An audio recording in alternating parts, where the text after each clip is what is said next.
ជំរាបសួរពុកម៉ែបងប្អូនទាំងអស់គ្នាសម្រាប់វីដេអូថ្ងៃនេះផងដែរនាងខ្ញុំសូមបង្ហាញជាវីដេអូជូនពុកម៉ែបងប្អូនអំពីប្រភេទសារធាតុរ៉េស៊ីនដែលយើងដាក់ប្រើប្រាស់នៅក្នុងប្រព័ន្ធធុងចម្រោះម៉ាស៊ីនទឹកសុទ្ធឬក៏ធុងចម្រោះប្រព័ន្ធចម្រោះទឹកស្អាតផងដែរដែលដាក់ជាមួយនឹងធុងសារធាតុស្មាច់បែបហ្នឹងឬក៏អ៊ីណុកចឹងណាពុកម៉ែបងប្អូនចាហើយនេះគឺជាប្រភេទ filter ចាដែលយើងធ្វើការដាក់ប្រភេទតម្រងរ៉េស៊ីនចាតម្រងបែបនេះពុកម៉ែបងប្អូនចាដែលយើងដាក់ប្រើប្រាស់ទូទៅដាក់លក្ខណៈគ្រួសារចម្រោះទឹកតាមផ្ទះចឹងណាចាហើយនេះគឺជាប្រភេទគ្រាប់សារធាតុរ៉េស៊ីនគឺមានគ្រាប់ល្អិតៗពណ៌មាសទូទៅបែបហ្នឹងចា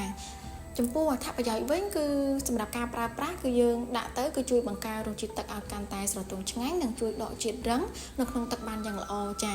សម្រាប់ពុកម៉ែបងប្អូនដែលមានតម្រូវការចង់បានជាសារធាតុរ៉េស៊ីនចាទាំងបោះដុំនិងលក់រាយចាដែលមានតម្រូវការផ្លាស់ប្ដូរថ្មីអីបងប្អូនអាចធ្វើការតាក់ទងជាមួយនឹងខាងក្រុមហ៊ុនយើងខ្ញុំបានចាសូមអរគុណ